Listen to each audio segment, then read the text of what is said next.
हाँ प्लीज़ बोल भाई। Sir, I am your biggest follower and I have no fundamental works. When you invest, automatically the fundamental of that company becomes good. What makes a company quality and potential multi-baggers from your experience, sir? मैं समझा नहीं क्या पूछ रहे हैं। What makes your company, Hindi में बोलना boss. आपकी कंपनी क्वालिटी और मल्टी-बैगर स्टॉक्स कैसे पहचान पाती है फ्रॉम योर एक्सपीरियंस? वही मैं आपको बोला ना, मैं इस्माइल का फॉर्मूला फॉलो करता हूँ और मैं कंपनी को 15 साल तक फॉलो करता हूँ, 20-20 साल तक मेरे रडार पे रहती है। एक एग्जांपल देता हूँ, सुदर्शन केमिकल मैंने लिया था 94 में, जब मुंबई आया था 92-4 में सुदर्शन का छोटा सा क्वांटिटी लिया था। उसके बाद में वो शेयर्स रखा, 2014 के अंदर में मैंने कंपनी को वापस लिया क्योंकि तब तक मेरे रेडार पे थी वो कंपनी। तो मेरे को जब लगा कि अब इस कंपनी का इन्फ्लेक्शन पॉइंट आ गया, जो मैंने बताया कि जब कंपनी के पिगमेंट का मार्केट सुधरने लग गया, केमिकल के अंदर में रिकवरी आ गई, चाइना का डाउनफॉल चालू हो गया केमिकल के अंदर में, क्योंकि वहाँ पे पोल्यूशन के कारण रेस्ट्रिक्शन आ गया था वहाँ पे, तब मेरे को लगा कि ये इंडिया के अंदर में अब केमिकल कंपनियों का या पिगमेंट्स वाली कंपनियों का सुधार होने वाला है। तब मैंने 2014 के अंदर में 3-4% उस कंपनी के लिए। तो यही बोल रहा कि वो मैं वेट करता हूँ, देखते रहता हूँ और उनके बारे में रोज़ मतलब रेगुलर टच में रहता हूँ, in the sense news wise, management के टच में नहीं रहता हूँ, हाँ। न्यूज़ वाइज उनके टच में रहता हूँ कि क्या इसमें कब इन्फ्लेक्शन पॉइंट आएगा। सर, फंडामेंटल काम नहीं करते जब आप इन्वेस्ट करते हो, जैसे कि ओम इंफ्रा है, प्रीकैम्प है, एलिकॉन इंजीनियरिंग है, जैसे सर आप इन्वेस्ट करते हो stocks becomes multi bagger in few months. We can see Elecon engineering, प्रीकैम्प इंफ्रा। तो मैं आपको एग्जांपल देता हूँ। ये पूछ रहे मल्टीबैगर कैसे हुए, ये पूछ रहे हो क्या? नहीं सर, जैसे ही आप इन्वेस्ट करते हो ना वैसे स्टॉक्स मल्टीबैगर बनने लगते हैं भाई। ओ भाई साहब, गधे को फॉलो करने वाले बहुत लोग मिल जाएंगे आपको। हाँ, तो ये समय एस इन्वेस्टर को बताया ना उन्होंने, फडणवीस जी ने अवार्ड दिया ASS। Yes sir. हाँ। वो संयोग का बात है कि वो उसमें इसमें मेरा कोई हाथ नहीं है। आई नो सर, बट वो एक और है सर मेरे को क्वेश्चन, जैसे कंपनीज लाइक रेलिगेयर जो फंडामेंटली वेरी स्ट्रांग है और उनके रेलिगेयर। हाँ। अरे मेरे रेलिगेयर में मेरा अकाउंट नहीं है भाई। नहीं सर, रेलिगेयर में अकाउंट की बात नहीं कर रहा मैं, जैसे कि वो कंपनी फंडामेंटल, लेकिन जब चलना होता है सर वो कब मतलब पोटेंशियल्स कंपनी के अच्छे होते हैं तो शुड वी इन्वेस्ट, मतलब उनके मतलब लोग के अभी ट्रेंड लाइन और ये सब फॉलो करते हैं, तो हमको ये मतलब टेक्निकली इन्वेस्ट करना चाहिए या फंडामेंटली सर? मैं आपका, मेरे को थोड़ा एक और है, लेकिन मैं अगर आपका बात समझाऊं तो फंडामेंटल पे इन्वेस्ट करना चाहिए ना। yes, आप ये पूछ रहे हो फंडामेंटल या टेक्निकल? Yes sir. नहीं, मैं तो नहीं करता हूँ टेक्निकल, मैं ध्यान देता हूँ, मैं थोड़ा थोड़ा टेक्निकल समझता हूँ, लेकिन मैं बेसिक टेक्निकल समझता हूँ। मेरे को ऐसे लगता है जो टेक्निकल है वो है ट्रेडिंग के हिसाब से, अगर आपका शॉर्ट टर्म अगर ध्यान हो, और अगर आपका समझो 10 साल का विजन हो तो उसके अंदर में शायद टेक्निकल आपको उतना हेल्प नहीं करेगा। आप क्लू ले सकते हो कि हाँ, कि एज ए क्लू कि हाँ इसका नया बुल मार्केट चालू हुआ गया, लेकिन वो कहीं ना कहीं टेक्निकल के अंदर में आप निकल भी जाओगे। आप उसमें अगर पूरा टेक्निकल ज़्यादा करोगे तो जैसे वो ग्राफ जो दिखाया था उसमें आप निकल जाओगे, वो शेयर्स आधा हो गया, टेक्निकल आपको बोलेगा कि आप निकल जाओ, जैसे वो सर ने पूछा, तो आप निकल जाओगे, बाद में वो ट्रेन मिस हो जाएगी। तो डिपेंड करता है। Okay sir. सर, हम आपको फॉलो करना चाहते हैं तो नेक्स्ट वीक में आपने कौन सी कंपनी आइडेंटिफाइड किया हुआ है? कहाँ पे? हाँ?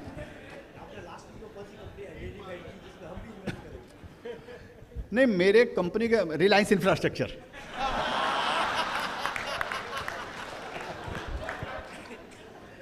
आपका ब्रोकर है सर यहाँ पे? काले बापू ने लेवानो छे भाई, कतला शेयर लेना छे। नहीं सर, उसमें वो ठीक है। जैसे मैं आपको बताता हूँ, मैं आपको दूसरा जवाब, मेरे को एयरलाइंस कंपनी अच्छी लगती है। आप जो पूछना चाह रहे हैं मैं उसका ऐसा जवाब देता हूँ कि मेरे को एयरलाइंस कंपनी अच्छी लगती है, और सब पब्लिक डोमेन के अंदर में है। मैं एक टीवी पे भी बोल चुका हूँ कि मेरे को एयरलाइंस कंपनी अच्छी लगती है, क्योंकि आप इंडिया में देखिए, और आप ये समझिए क्या होता है ना, जब कोई भी चीज़ जो लग्जरी होती है वो जब नेसेसिटी बन जाती है तो उसका फॉर्चून चेंज हो जाता है। एक ज़माना था जब मोबाइल फ़ोन 15 रुपये का भाव था, 14 रुपया 60 पैसा लगता था, HCL मैक्स और वे BPL TPL थे, आने का भी 15 रुपये, इनकमिंग भी कॉल और 15 रुपये आउटगोइंग कॉल। जब नया नया मोबाइल आया तो उस समय वो आप समझिए लग्जरी था मोबाइल फ़ोन, और वो उस समय जितनी कंपनियां थी 2014-15 तक सब कंपनियां बंद हो गई, 2013-14 तक। और जो रेट जो 14-15 चलता था वो घटते घटते 50 पैसा 60 पैसा पे आ गया, फिक्स रेट पे आ गया वो, ठीक है, डेटा फ्री हो गया, ऐसा आ गया। क्योंकि वो जो लग्जरी थी वो नेसेसिटी बन गई। तो जब लग्जरी नेसेसिटी बनती है तो पॉपुलेशन उसका जो होती है वो इनेबलर हो जाती है, पॉपुलेशन उस चीज़ को वैल्यू क्रिएट करती है उसके अंदर में। तो वही मेरे को लगता है एयरलाइंस में हुआ और हो रहा है कि जो पहले प्लेन में जाते थे तो सब लोग सूट बूट पहनकर, आप भी जब पहली बार गए तो सफारी वफारी पहन के गए होंगे सर एकदम, और बोर्डिंग पास लोग लगा लेते थे पहले कि मैं प्लेन में जा रहा हूँ। अभी तो हर लोग प्लेन में, जनता भी अभी जाने लगे। तो लग्जरी जो थी ना सर वो अभी नेसेसिटी बन गई है। अभी एयरपोर्ट बता रहे हैं हमको कि कितने एयरपोर्ट फुल होने लग गए हैं। एयरलाइंस में एयरलाइंस के फेयर तो बढ़ गए, फिर भी वर्ल्ड मार्केट से बहुत सस्ते हैं एयरलाइंस के फेयर। एक आपको डेटा देता हूँ, इंडिया में जैसे तकरीबन मेरे ख्याल से 500-550 प्लेन है इंडिया के अंदर में, टोटल सब जितने भी एयरलाइंस है सब मिला के। और अमेरिका में कोई साउथ वेस्ट एयरलाइंस है, उसके खाली एक सिंगल एयरलाइंस के पास में 1000 प्लेन है, खाली एक सिंगल एयरलाइंस में। इंडिया में समझिए 150 एयरपोर्ट है इंडिया के अंदर में, और अमेरिका में 16,000 एयरपोर्ट है, 16,000, छोटे बड़े ऑफ कोर्स सब मिला के, प्राइवेट वाइवेट छोटे बड़े सब मिला कर 16,000 एयरपोर्ट है इंडिया के अंदर में। एक दिन में जितने आदमी रेलवे में सफ़र करते हैं, ट्रैवल करते हैं, उतने इंडिया में एयरलाइंस में एक साल में ट्रैवल करते हैं। तो मार्केट साइज़ की जो मैं बात कर रहा हूँ, एक्स्ट्रा मार्केट पोटेंशियल जो है वो ह्यूज है इंडिया के अंदर में। और दूसरी कंपनियों का कंपटीशन आना बहुत मुश्किल है, क्योंकि कंपनियां तो बंद हो रही है, आस्ते आस्ते कंपनियां बंद हो गई। गो एयर चला गया, जेट चला गया, स्पाइस जेट थोड़ी ट्रबल के अंदर में। तो मेरे को लगता है इसका जो मोमेंट है ना, ये 2014-15 में जो टेलीकॉम का मोमेंट था कि जो 14-15 कंपनियां थी वो बंद करके खाली 2.5 कंपनियां रह गई थी। वोडाफोन आधा रह गया था और जियो आ गया बाद में, और दूसरा भारती रह गया था। और उसके बाद गेम चेंज हो गया, जो 15 रुपये वाला 18 हो गया, डेटा फ्री हो गया। उसके बाद में वैल्यूशन देखिए, जियो की क्या वैल्यूशन होगी, भारती का क्या मार्केट कैप हो गया। तो ऐसा लगता है कि जो लग्जरी नेसेसिटी बनती है तो वो गेम चेंजर है वो। तो मेरे को ऐसे इंडिया में बहुत सेक्टर में ऐसा लगता है, उसमें एयरलाइंस भी एक है, खाली आपने पूछा इसके बोल कर बताता हूँ। बाकी मेरे को लगता है बहुत सारे सेक्टर ऐसे, इंफ्रास्ट्रक्चर इतना बड़ा सेक्टर है सर, उसमें भी सब गेम चेंज होने वाला है, क्योंकि काम करने वाले नहीं हैं। एक ज़माने में जो 100-150 कंपनियाँ थी वो सब कंपनियां बंद हो गई सर। मुश्किल से 10 कंपनियां ऐसी बची है कि जिनके बीच में पूरा इंफ्रास्ट्रक्चर क्रिएट होने का उसके अंदर में। तो गवर्नमेंट भी थोड़ी लीनियंट हो गई है, गवर्नमेंट ने भी अभी उनको प्राइस बेटर देना चालू किया। तो ऐसे सेक्टर पे ध्यान रखना चाहिए, ऐसी कंपनियों पे ध्यान रखना चाहिए। अब आप समझ गए सर। मार्केट में और कोई स्क्रिप्ट में एंट्री लेना कंपैरेटिवली तो भी इजी है, लेकिन एग्जिट के बारे में आपका क्या experience? It is very difficult कि कभी 2 गुना हो जाता है, बेच दे, उसके बाद 10 गुना होगा नहीं होगा। तो you share your experience and advice about the exit. Exit का सर, मैंने एग्जिट का जो स्ट्रेटेजी है ना, वो मैंने यहाँ पर रामायण कितने लोगों को आती है? रामायण जरा हाथ उठाएंगे। रामायण अच्छा 2-4 लोगों को ही आती है। अरे बाप रे बाप, रामायण नहीं आती है? लाहौल बिला कुवत, अस्सलाम वालेकुम। तो चलिए, रामायण में एक कैरेक्टर है विभीषण। तो जो विभीषण जो है वो सर वो रावण का भाई रहता है, और रावण की लंका सोने की रहती है, बराबर है। तो AAA कंपनी रहती है, उससे बढ़िया कोई पंडित नहीं रहता है, रावण से बड़ा कोई विद्वान आदमी पृथ्वी पर नहीं था, ऐसा बताते हैं वो। तो उसके वो साथ में रहता है, उसका दरबारी रहता है, उसका एसोसिएट रहता है, उसका शेयर होल्डर रहता है लंका का। तो वो AAA कंपनी थी। लेकिन जब वो देखता है कि ये AAA कंपनी का फोकस चेंज हो गया, तो वो AAA कंपनी से एग्जिट निकल कर लेता है वो, और छोड़ देता है। फिर वो क्या करता है, वो देखता है कि जब दूसरी AAA कंपनी है, वो जब डिस्ट्रेस में थी, वो उसमें एंट्री कर लेता है वो।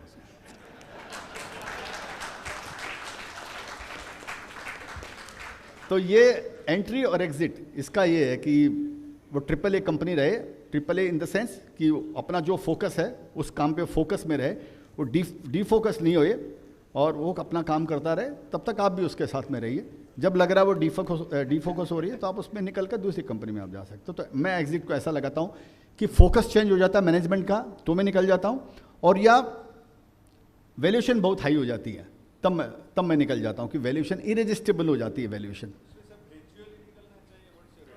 और नहीं, वो डिपेंड करता है अपने अपने नेचर पे। मेरे को जब निकलना होता है तो अगर समझिए मेरे को डिपेंड करता है कि मेरा पूरा निकलना है या नहीं निकलने का।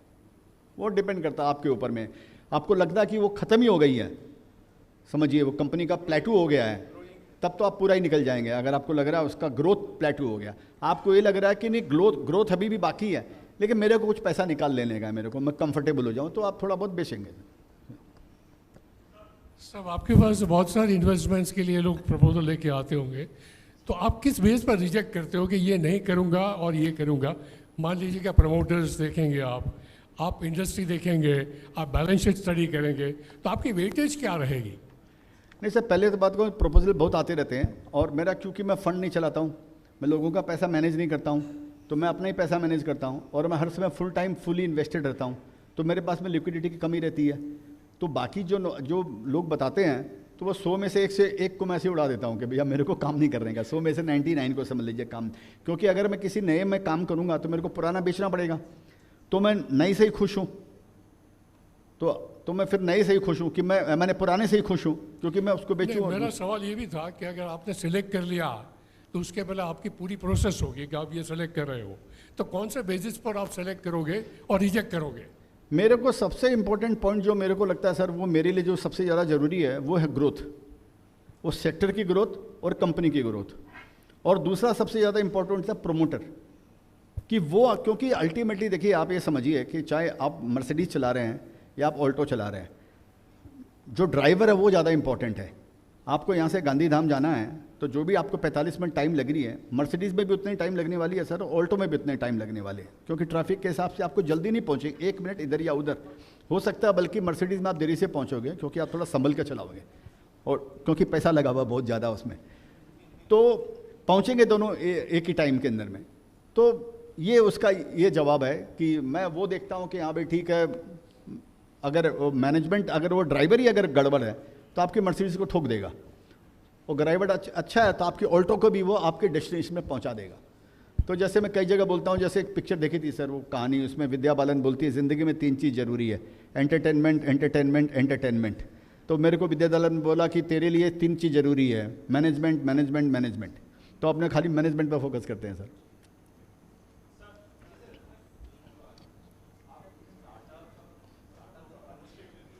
सुनता नहीं है टाटा स्टार्टअप में।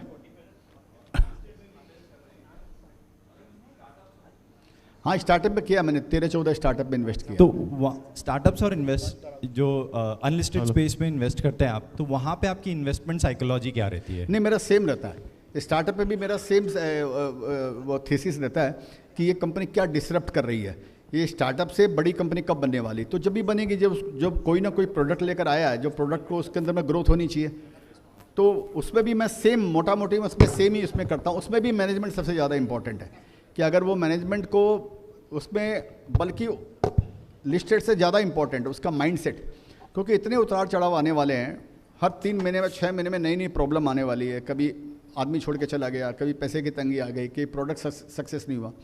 इनको हर समय इवॉल्व करते रहना, इनका R&D हर समय चलता रहना, 24/7 इनका चलता रहना चाहिए। तो इस बोलकर मैनेजमेंट का एक्यूमेन और मैनेजमेंट का माइंडसेट, खाली बुद्धि से काम नहीं होता इसके अंदर में। उसका स्टमक क्या, उसका स्टमक जो बोलते हैं पेट में क्या है, स्टमक में उसको क्या है, कितना दम है उसके स्टमक में, ये बहुत ज़्यादा इंपॉर्टेंट, उसमें पैसे से भी ज़्यादा इंपॉर्टेंट है। कहीं वो क्विट कर गया, कहीं घबरा के, तो पूरा खेला खत्म हो गया आपका। तो स्टार्टअप्स में जैसे कैश बर्न ज़्यादा रहता है, तो उसके लिए मैं उसमें इन्वेस्ट नहीं करता हूँ। I invest to earn, not to burn. तो मेरे लिए ये भी एक क्राइटेरिया रहती है कि वो क्या बर्न कर रहा है। अगर समझो उसके पास में, फॉर एग्जांपल समझो उसके पास में 25 करोड़ रुपया है, और सपोज वो 10 लाख रुपया बर्न कर रहा है, 2.5 करोड़ रुपया साल का बर्न कर रहा है, तो वो ठीक है, वो एक कैलकुलेटेड है कि वो शुरू में बर्न करेगा। लेकिन कई कंपनी ऐसी होती है जी 2.5 करोड़ रुपया है और 8 महीने में 2.5 करोड़ रुपया उड़ा देगी, और फिर उसको रेज करने के लिए आएगी, तो उनसे डर लगता है, उनसे, ऐसी कंपनियों से डर लगता है। वापस पैसा भी मिलना चाहिए उसको, नहीं तो बंद हो जाएगी। अपने को खाली 5, 7, 10, 15, 50 ऐसी कंपनियों के नाम मालूम है जो सक्सेस हुई है। हज़ारों लाखों ऐसी कंपनियां जो अनसक्सेस हो गई है, उनका लोगों को मालूम नहीं है। तो इस बोलकर लगता है कि स्टार्टअप बहुत लुक्रेटिव है, लेकिन मेरे को लगता है कि लेमेंस के लिए, या जो भी अपने छोटे जो हम लोग अपने लोग हैं, उनके लिए थोड़ा सोच समझ कर स्टार्टअप में काम करना चाहिए। अभी ऑफकोर्स कल्ट आ रहा है स्टार्टअप का, तो बेटर है किसी फंड वाले के साथ करो, उनको कंपनी को पकड़ने का, उनको समझने का, उनके पास में ज़्यादा नॉलेज है। Sir, want to understand your thoughts on interglobe aviation. Interglobe aviation. Airlines में मतलब बहुत बड़ा ग्रोथ है भाई मैं इंडिविजुअल स्टॉक का बात नहीं करूंगा। ओके, सो एयरलाइंस में मतलब कंपनीज के पास 50% मार्केट शेयर है बट प्राइसिंग पावर नहीं है, और हमारे एविएशन मिनिस्टर है उन्होंने भी बोला है कि एयरलाइंस को अफोर्डेबल बनाएंगे, तो उनके मार्जिन्स कैसे रहेंगे उसके ऊपर कुछ थॉट्स आपके? भाई देख ऐसा है बॉस, फ्यूचर का क्या होगा ये तो मेरे को नहीं मालूम है, बराबर बात है। मेरा ज़िंदगी में एक सिद्धांत है कि शादी करना आपके हाथ में है, बच्चा होना भगवान के हाथ में, वो अपने हाथ में है नहीं। तो आगे का क्या होगा, पहला बात ये मेरे को नहीं मालूम। दूसरा बात 50% नहीं 60% मार्केट शेयर है, 62% मार्केट शेयर है जो कंपनी का आपने नाम बताया। तीसरा आपकी जानकारी के लिए कि ये गवर्नमेंट के कंट्रोल में नहीं है, एविएशन का फेयर को कंट्रोल करना ये गवर्नमेंट के जुरिस्डिक्शन में नहीं है। गवर्नमेंट उनको समझा बुझा के उनको ये कर सकती है कि भाई आप इसके अंदर में कुछ तरीके से ऐसा करो कि फेयर नहीं बढ़े, ये उनके हाथ में नहीं है। तो पहला ये। दूसरा क्या है कि अगर आप देखोगे ना, अभी आप क्या करोगे, इतनी एयरलाइंस बंद हो गई, इतने एयरलाइंस ग्राउंडेड हैं, ठीक है, 40-45 प्लेन तो शायद जो इंडिगो आप नाम ले रहे हो उसी का ग्राउंडेड है। स्पाइस जेट के भी कुछ प्लेन ग्राउंडेड है, वो जो उनका प्राइस वो कौन जो ब्रिटनी क्या PNW उनका जो प्रॉब्लम हो गया था, कैपेसिटी नहीं है। सरकार अगर ज़्यादा पंगा करेगी सपोज तो क्या करेगी सरकार, क्या है बोले तो रेलवे से जाओ। एक स्टेज के बाद में सरकार ज़्यादा कुछ कर नहीं सकती है, उनको समझा बुझा के कर सकती है, लेकिन वो क्या करेंगे, वो आप 15 दिन पहले टिकट खरीदो तो आपको 2-3 हज़ार 4 हज़ार में मिलेगी, आप 3 दिन पहले खरीदोगे तो 15 हज़ार में आपको टिकट मिलेगी आपको। तो वो तो इस बोलकर आप खुद समझ लो इसमें क्या कर सकते हैं। एयरलाइंस आप बंद कर दो, एयरलाइंस अगर बंद हो जाए तो इंडिया की इकोनॉमी बंद हो जाएगी। आप खुद सोचो, इंडिया इकोनॉमी बंद हो जाएगी अगर एयरलाइंस बंद हो जाए, अगर वो घाटे में अगर जाएगी। ये लोग इसीलिए मर गए ना, ये गो एयर वाले और जेट वाले इसीलिए मर गए, किंगफिशर इसीलिए मर गए सब, कि आपको ज़बरदस्ती फेयर कम करने का है, ये अब कंपटीशन कम हो गया। तो मेरे को नहीं लगता है थोड़ा वो लोग वो काम समझा बुझा कर ही होगा, ऐसे बाई फोर्स नहीं होना चाहिए शायद। Good afternoon sir. Good afternoon, कैसे सर? बहुत बढ़िया, एकदम मज़ा आया यार। सर अपने आपके गाने वाने हम सुनते हैं और अलर्ट होते हैं, आपके हर एक गाने में परफेक्ट मैसेज होता है और टाइमिंग भी ज़बरदस्त होता है, राइट, वेरी स्पेसिफिक। ये चौथी जून को करेक्शन हुआ, उससे पहले आपने जागते रहो गाने में बता दिया था कि भाई जागते रहो कुछ आने वाला है करेक्शन। आपको ब्रोकर्स बोलते नहीं है कि आप क्यों ऐसा एडवांस में सब लोग बोल देते हो, ऐसा कुछ करते हो? ऐसा नहीं, एडवांस में नहीं बोलता हूँ, वो क्या है ना कि मैं भी बहुत स्मार्ट आदमी हो गया, मैंने हर परिस्थिति के लिए गाने बना रखे हैं मैंने। चढ़ने के लिए, बढ़ने के लिए, साइडवेज के लिए, क्रैश होने के लिए, तो जब वो होता वही गाना ठोक देता हूँ वहाँ पर मैं। पर टाइमिंग जबरदस्त होता है सर, जैसे आपका गाना आता है और impact होता है।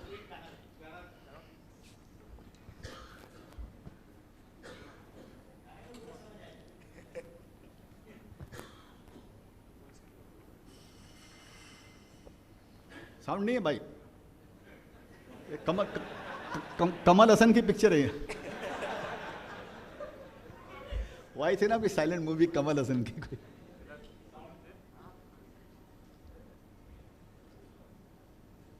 देखो तुम्हारी नैया, आंखों को खोलो भैया, थोड़ा तो समझो भैया, वरना तो डूबेगी ही। देखो तुम्हारी नैया।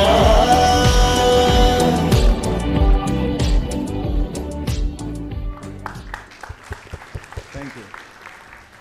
ऐसे ही सर 10 साल पहले एक ट्रेंड आया था, कैलेंडर फॉलो करते थे, कैलेंडर्स पे वो जो शेयर होता है उसके ऊपर से कौन से महीने में बढ़ेगा घटेगा। कैलेंडर पे? कैलेंडर, हाँ, अलग ऐसे वो कैलेंडर। किंगफिशर की कैलेंडर की बात कर रहे हो? किंगफिशर बाद में आया, पर उससे पहले भैया की बात अपनी करो। भावनाओं को कंट्रोल करो। देखो सब समझ गए। हाँ, पर नहीं सर, रियल में ऐसे कैलेंडर स्टॉक मार्केट में एक टाइम आया था कि वो जैसे आपका फॉलो कर रहे हैं, ये आप अलर्ट कर देते हो, इस तरह से अलर्ट कर देते हैं कि भाई मार्केट। नहीं, मैं अलर्ट नहीं करता हूँ भाई, मैं आपको बताता हूँ। मेरे को ऐसा मैं इसमें रॉन्ग भी होता हूँ, लेट मी टेल यू। इस अलर्ट में मैं आपको बात बता देता हूँ कि मेरा ध्यान कभी भी मंदा नहीं है। और मैं एक बात आपको बताना चाहता हूँ, मैं कभी भी, मैं एक मेरा कोट भी है कि we are neither in a bull market nor in a bear market, we are in stock market. आपको ये समझने का है कि आप पैसा किस में लगा रहे हो। आप पैसा स्टॉक मार्केट में लगा रहे हो या कंपनी में लगा रहे हो। मेरे को अगर पूछोगे ना तो मैं मेरा पैसा इंडिया पे लगा रहा हूँ।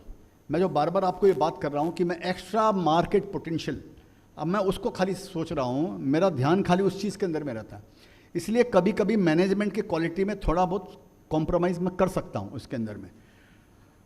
तो मैं पैसा जो लगा रहा हूँ वो इंडिया पे लगा रहा हूँ। तो इंडिया पे अगर पैसा लगा रहा हूँ तो मेरे को जो बुल मार्केट और बेयर मार्केट है वो इंडिया का नहीं है, वो स्टॉक मार्केट का देन है। बुल मार्केट और बेयर मार्केट वो बाइंग और सेलिंग, एफआईज बेच रही है, एफआईज ले रही है। एफआईज तो इसके लिए भी बेच रही है कि उसको ब्राज़ील के अंदर में घाटा लग गया, उसको इंडिया से क्विट होने का है, उसको इंडिया डेडिकेटेड फंड का रिडिम्शन आ गया। कई कारण है, 50 कारण है। म्यूचुअल फंड में भी यही है, mutual fund largest share holder है, उसका रिडिम्शन आ गया, उसको बेच के निकल जाने का है। वो दिन भर कई रोज हर महीने कुछ ना कुछ आते रहता है कि ये फंड निकल गया, इसको बेचना, बेभाव लोग बेच के जाएंगे। वो जो फंक्शन है ना बुल मार्केट बेयर मार्केट का, वो स्टॉक मार्केट का फंक्शन है, इंडियन इकोनॉमी का फंक्शन नहीं है। उसमें कम बेसी आते हैं। तो मैं थोड़ा कोशिश ये करता हूँ, मैं प्रमोटर के जैसे सोचने का कोशिश करता हूँ। आप मेरे को ये बताओ ना, सब जो अगर ड्राउट होने वाला है तो आपको ऐसा मालूम है कि ड्राउट के अंदर में कोई किसान अपनी ज़मीन बेच देता है और बाद में जब वापस स्प्रिंग आए दूसरे साल तो अपनी ज़मीन वापस ले लेता है? ऐसा तो नहीं होता है ना भाई। तो मैं उसी दृष्टि से सोचता हूँ। तो मेरे लिए बुल मार्केट बेयर मार्केट का फ़र्क नहीं है, पहला बात तो ये, इस बोल के मैं होल्ड करके रखता हूँ। जब मैं ये बोलता हूँ कि मार्केट गिरने वाला है तब भी मैं होल्ड ही करता हूँ, मैं कैश पे नहीं आता हूँ, क्योंकि ये तो यहाँ का क्रम है, ये तो यहाँ का नियम है। जैसे दिन रात सुख दुख, हंसी खुशी, गम, ये चलते रहते हैं, वैसे ही शेयर बाजार में उतार चढ़ाव चलते हैं। तो मेरे को खाली डर रहता है नए इन्वेस्टरों का कि ये जो नए जो भी एंट्री मारे हैं, जो नए अभी आए हैं, वो भ्रम में नहीं आए हैं। वो भ्रम में आएंगे, उनको पैसा लगेगा और बाद में बोलेंगे जुए का अड्डा है। तो उनको वॉर्न करने के लिए खाली मैं डालता हूँ, लेकिन मैं मेरा शेयर नहीं बेचता हूँ। सर जैसे अभी एक्चुअली आप देखेंगे तो सब शेयर्स हाई पी पे ही है, सारे गधा घोड़ा शेयर सब ऊपर है, कुछ भी सस्ता नहीं है रियल में। ऐसा कुछ अब मिल गया मल्टी बैगर वैसा। अभी यहाँ जितने बैठे सबके SIP चालू होंगे। आप जैसे बोले ना इंडिया का story, I agree with you, but अभी जो पैसा जा रहा है ना, अभी वो पॉइजन स्प्रेड हो रहा है। हाई वैल्यूएशन पे SIP वाला इन्वेस्टमेंट जा रहा है। मेरे 36 महीने का इन्वेस्टमेंट हाई पे गया।